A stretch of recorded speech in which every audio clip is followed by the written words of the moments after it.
Ibinunyag ni OG Diaz ang dahilan kung bakit hindi nabanggit ni Kim Chiu ang hit teleserye niyang Linlang sa It's Showtime. Sa Showbiz Update, na pag-usapan ni na OG Diaz, Mama Loy at Tita Jegs ang tanong ng mga netizen kung bakit hindi masabi ng aktres ang Linlang. Liwanag niya, kasi nga ang It's Showtime may palabas din sa GTV.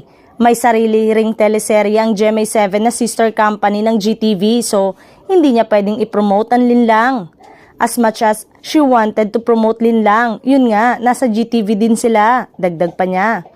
Eto raw ang limitations ng It's Showtime pagdating sa mga pagpopromote. Hindi raw pwedeng banggitin o i-promote ni kapamilya star Kim Chiu ang Linlang. Isiniwalat pa ni Showbiz Insider OG Diaz na nakakuha di umano ng warning ang programa dahil may mga pailan-ilan pang pangyayari na nakakalimutan nilang ume-ere sila sa GTV. May mga nagre-react. Bakit daw hindi mabanggit ni Kim Chiu ang Linlang sa It's Showtime? Maaalala kasing kinongratulate ni Ami Perez. Congratulations dahil first day ng Linlang.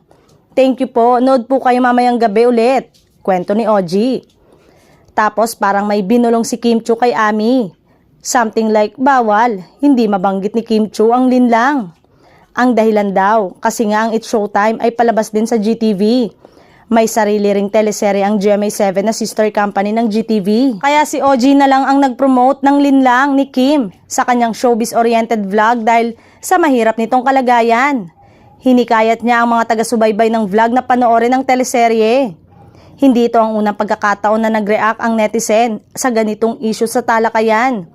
Napansin nila ang parehong setup sa pagitan ng GMA Network at ABS-CBN noong ang nag-aapoy na damdamin at pira-pirasong paraiso ay mukhang pinagbawalan na banggitin ang kanilang mga palabas noong nagdibo sila noong nakaraang taon. Parehong co-production sa pagitan ng TV5 at ABS-CBN, ang dalawang palabas ay palabas sa TV5, A to Z at Kapamilya Channel.